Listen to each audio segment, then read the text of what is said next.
ایک بندہ جو ہے وہ اپنی بیٹی کا رشتہ دیکھنے کے لیے ایک جگہ گیا. لڑکی بہت قابل، فاضلہ، عالمہ، پڑھی لکھی، خوبصورت. تو لڑکے سے کہا صرف ایک سوال کروں گا، اس کا جواب دے دو تو اپنی بیٹی تمہارے نکاح میں دے دوں گا. تو کہا پوچھئے.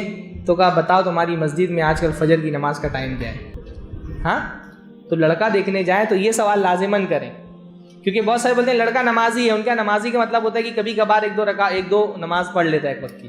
تو کہا یہ بتاؤ فجر کی نماز کا ٹائم تمہاری مسجد میں کتنے بجے کا ہے؟ تو آج ٹھیک ہے بھائی، آپ 6 بجے نہیں اٹھتے، 7 بجے اٹھتے ہیں، 8 بجے اٹھتے ہیں، 9 بجے، 10 بجے اٹھتے تو ہے نا. کیوں اٹھتے؟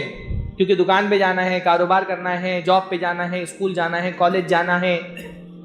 تو رزق کے لیے آپ 11 بجے اٹھ جائیں گے، 9 بجے اٹھ جائیں گے، 10 بجے اٹھ جائیں گے. رزاق کے لیے 6 بجے نہیں اٹھیں گے. ہاں، یہ کتنی گری ہوئی سوچ ہے ہماری کہ رزاق کے لیے نہیں اٹھیں گے 6 بجے، رزق کے لیے 8 بجے اٹھ جائیں گے. تو دنیا میں پھر سے بتاتا ہوں، دنیا میں 2 طرح کے لوگ ہوتے ہیں.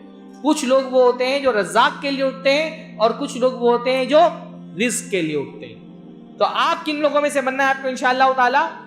رزاق کے لیے جو اٹھتے ہیں. رزاق کے لیے اٹھیے. رزاق کے لیے اٹھیں گے تو انشاءاللہ وہ رزق سے اپنے آپ کو محروم نہیں کرے گا انشاءاللہ تعالی.